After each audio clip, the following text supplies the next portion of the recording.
Hermanos, es un gusto poder saludarlos en esta oportunidad. Voy a compartirles acerca de una de las palabras, la última para ser exactos, que el Señor Jesús mencionó cuando estaba en la cruz. Y esta expresión la encontramos en Lucas capítulo 23, desde el versículo 44 hasta el 49. Y es cuando me refiero a esta expresión cuando el Señor dice: Padre, en tus manos encomiendo mi espíritu, ¿no? Este pasaje comienza en el versículo 44 dándonos la hora. Dice el pasaje: cuando era la hora sexta, hubo tinieblas sobre toda la tierra hasta la hora novena. La hora sexta correspondía al mediodía en el horario de los judíos. Dice el pasaje que hubo tinieblas durante 3 horas. Dice además este pasaje que era como la hora sexta. El mediodía es un momento especial, ¿no?, en relación al sol, porque el mediodía es el momento en el que el sol se encuentra en la parte más alta y formando un ángulo de 90 grados con la tierra, es decir, el momento en el que el sol está exactamente sobre nuestras cabezas. Se trata del momento de mayor iluminación del día. Y sin embargo, este fue el momento en el que hubo tinieblas.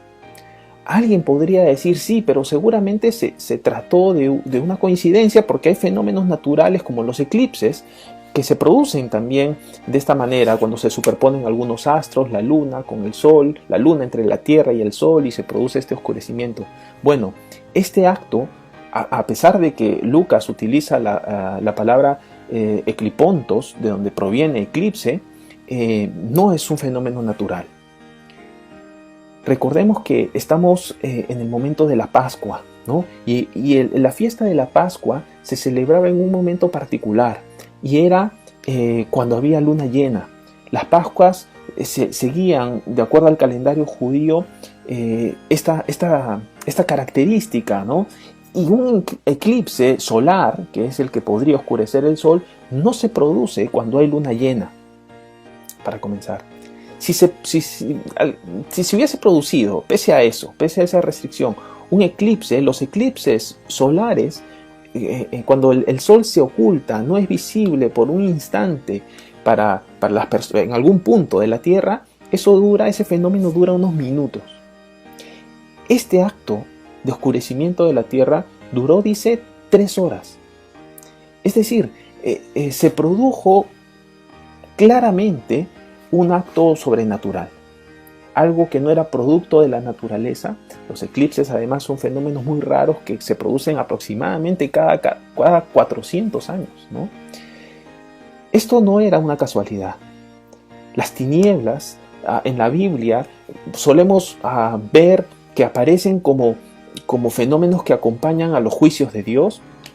Una de las plagas que Dios permitió en Egipto, por ejemplo, y vemos esto en Éxodo, fue el oscurecimiento, ¿no? Las tinieblas durante 3 días, por ejemplo. Sin embargo, las tinieblas de este evento podrían más bien estar relacionadas con la condición de aquello que no goza de la presencia de Dios, como se menciona en Isaías capítulo 60, versículo 1 y 2, en donde se está aludiendo a la época milenial, ¿no?, en la que Dios de alguna manera devolverá la luz al mundo por su presencia en Israel. Aquellas tinieblas en las que el mundo estaba sumido. Y dice así Isaías capítulo 60, versículo 1 y 2: levántate, resplandece, porque ha venido tu luz, y la gloria de Jehová ha nacido sobre ti. Porque he aquí que tinieblas cubrirán la tierra, y oscuridad las naciones, mas sobre ti amanecerá Jehová, y sobre ti será vista su gloria. Sí, las tinieblas aparecen muchas veces en la palabra de Dios como un momento en el cual Dios es desoído, Dios se torna la humanidad de espaldas a Él. Jesús mismo, en su conversación con Nicodemo, hablando acerca de la luz, le dice lo siguiente en Juan capítulo 3, desde el versículo 19, Jesús les dice: y esta es la condenación, que la luz vino al mundo, y los hombres amaron más las tinieblas que la luz, porque sus obras eran malas. Porque todo aquel que hace lo malo aborrece la luz y no viene a la luz, para que sus obras no sean reprendidas. Hermanos, este momento terrible, ¿no?, al ver a nuestro Salvador ahí crucificado, se caracterizó por estas tinieblas que invadieron la tierra. la creación misma estaba estremeciéndose ante lo que estaba sucediendo con el Creador. Asimismo, hay otros fenómenos que acompañan esto, como el velo, ¿no?, que se rasgó de arriba hacia abajo en un movimiento antinatural, ¿no? Y también hay muchos símbolos relacionados a la ruptura, al rompimiento, al rasgado de este velo, ¿no? Este acceso restringido que teníamos hacia la presencia de Dios, del cual el velo era un símbolo que separaba el lugar santo del lugar santísimo, donde supuestamente habitaba la presencia de Dios y donde solamente el sumo sacerdote, una vez al año, el día de la expiación, podía ingresar ahí. Pero con la muerte del Señor Jesucristo, ese acceso restringido se convertía en un acceso directo. La obra de Cristo nos permite ahora ingresar a una era diferente, a la era de la gracia. Si bien el mundo entraba en una condición terrible, caracterizada por las tinieblas en su actitud de rechazo ante Dios, ante el Salvador, el Mesías, por otra parte, estaba dándole la oportunidad a la humanidad de ser salva. La humanidad le procuró la muerte y Dios nos dio la vida. Hay una palabra para eso, y esa palabra es gracia.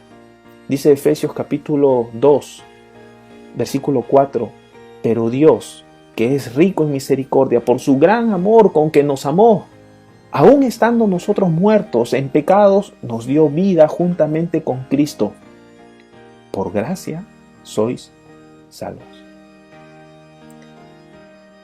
Yendo directamente ahora a la frase que el Señor Jesús pronunció y que nos toca en esta oportunidad, quiero decir que seguramente la mayoría de estas frases que ya nuestros hermanos han compartido durante estos días fueron pronunciadas a un volumen alto para poder ser reconocidas y audibles para la gente que las consignó, ¿no?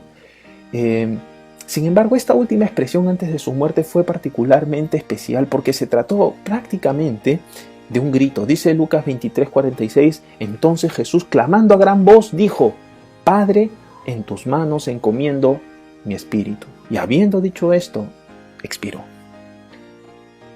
Un grito sincero a su papá. En tus manos encomiendo mi espíritu. El Señor Jesús pronuncia la palabra o las palabras del Salmo 31:5, ¿no?, que dice, en tu mano encomiendo mi espíritu, tú me has redimido, oh Jehová, Dios de verdad. El teólogo estadounidense Warren Wendell Wiersbe, ojalá que esté bien pronunciado, afirma lo siguiente sobre esta expresión. Él dice que esta en realidad se trataba de una oración que elevaban los niños judíos cuando se iban a dormir, al acostarse. Ellos repetían esta oración, Padre, en tus manos encomiendo mi espíritu. Definitivamente, esta expresión tiene que ver con la manera en la que Cristo murió, confiada, voluntaria y victoriosamente. Es muy interesante que las primeras palabras de Jesús que registra Lucas y las últimas que aparecen en el libro de Lucas también, que son estas que acabo de mencionar, están en relación con su Padre. En Lucas 2:49, que son la primera expresión registrada de Jesús en el libro, dice así, entonces Él les dijo, Jesús respondiendo a sus padres, ¿por qué me buscabais? ¿No sabíais que en los negocios de mi Padre me es necesario estar? Y las últimas palabras del Señor Jesucristo en el libro de Lucas son, Padre, en tus manos encomiendo mi espíritu. Este no era un grito de desesperación, era una reafirmación de su propósito, era un grito de victoria al haber cumplido el propósito encargado por su Padre.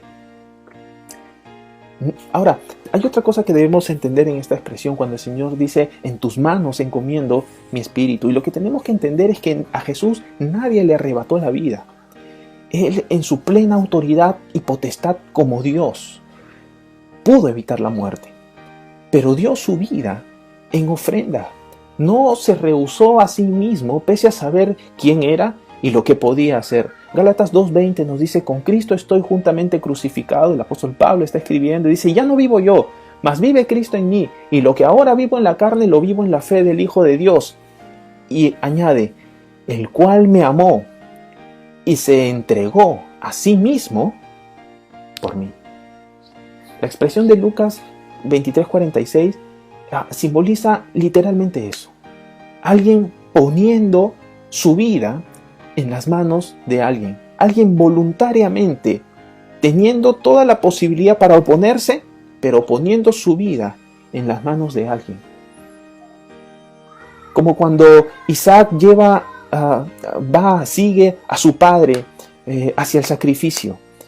Y Abraham lo ata y va a sacrificarlo, aunque Isaac pudo ejercer la fuerza para librarse de ese sacrificio, se condujo en obediencia. Esto expresa la plena confianza en su Padre. Jesús poniendo su vida en las manos de su Padre. Y por otra parte también expresa este sometimiento voluntario, ¿no?, hacia Él, negándose a sí mismo. Juan capítulo 10, versículo 17 dice: por eso me ama el Padre, porque yo pongo mi vida para volverla a tomar. Noten la autoridad con la que el Señor Jesús habla. Nadie me la quita, sino que yo de mí mismo la pongo. Tengo poder para ponerla y tengo poder para volverla a tomar. Este mandamiento recibí de mi Padre. Él era Dios todopoderoso, ese Dios creador que encontramos en el Antiguo Testamento, ese Dios todopoderoso, milagroso, dueño de todo, decidió dar su vida por ti y por mí. Hay una historia que grafica este acto de amor del Señor Jesucristo y este sacrificio voluntario. Dice que un capellán en una guarnición militar estaba hablándole a un soldado en el hospital. Usted ha perdido el brazo por una gran causa, le decía a un soldado mutilado, tratando de consolarle. Y el soldado le respondió: no. Y con una sonrisa le dijo: yo no lo perdí, lo di. Hay una gran diferencia, porque Cristo no se vio en una situación álgida para poner su vida en las manos del Padre. No fue coaccionado, no fue obligado, no fue presionado por las circunstancias. Él se dio a sí mismo. Qué diferencia a veces con nosotros en cuanto a nuestra actitud para con Dios, porque a veces esperamos que alguna situación nos obligue a ponernos en las manos de Dios, como una especie de acción desesperada. Hoy en día mucha gente está buscando a Dios. Quizá algunas personas que antes tenían una relación muy superficial con Dios, ahora están interesados en buscarle porque hay una situación que los obliga, que los aprieta. Pero en el caso del Señor Jesús no fue así. Por eso, entre muchas otras razones, el Señor Jesús merece toda nuestra adoración. Esta humillación a la que Cristo se sometió voluntariamente le ha dado la posición de honra y gloria más alta. Algún día, todos y todo reconocerán su obra. Y como dice la palabra de Dios en Filipenses capítulo 2, toda rodilla se hincará ante Él. Dice en Filipenses 2:5 en adelante: haya pues en vosotros este sentir que hubo también en Cristo Jesús, el cual siendo en forma de Dios, no estimó el ser igual a Dios como cosa a que aferrarse, sino que se despojó a sí mismo, tomando forma de siervo, hecho semejante a los hombres, y estando en la condición de hombre, se humilló a sí mismo, haciéndose obediente hasta la muerte, y muerte de cruz.